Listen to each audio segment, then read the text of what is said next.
أعوذ بالله من الشيطان الرجيم. بسم الله الرحمن الرحيم.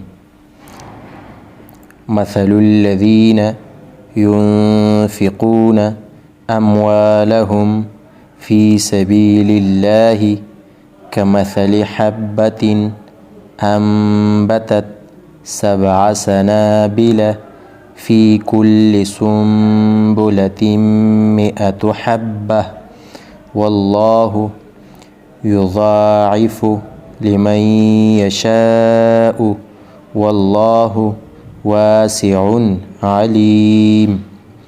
الذين ينفقون أموالهم في سبيل الله ثم لا يتبعون ما أنفقوا منا ولا أذى لهم أجرهم عند ربهم ولا خوف عليهم ولا هم يحزنون.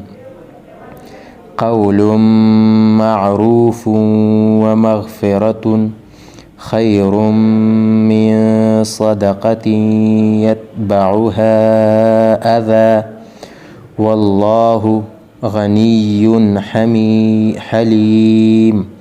والله غني حليم.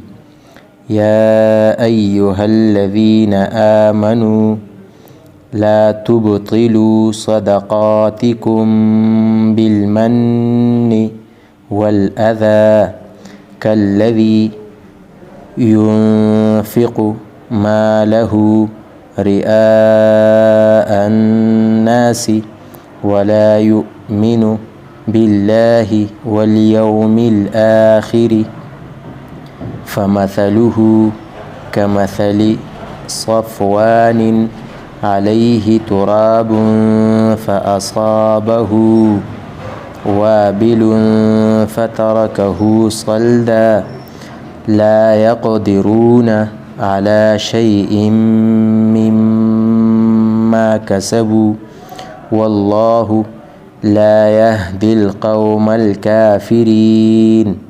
ومثل الذين ينفقون أموالهم ابتغاء مرضات الله وتثبيتا من أنفسهم كمثل جنة بربوة أصابها وابل فآتت أكلها ضعفين فإن لم يصبها وابل فطل والله بما تعملون بصير. أيود أحدكم أن تكون له جنة من نخيل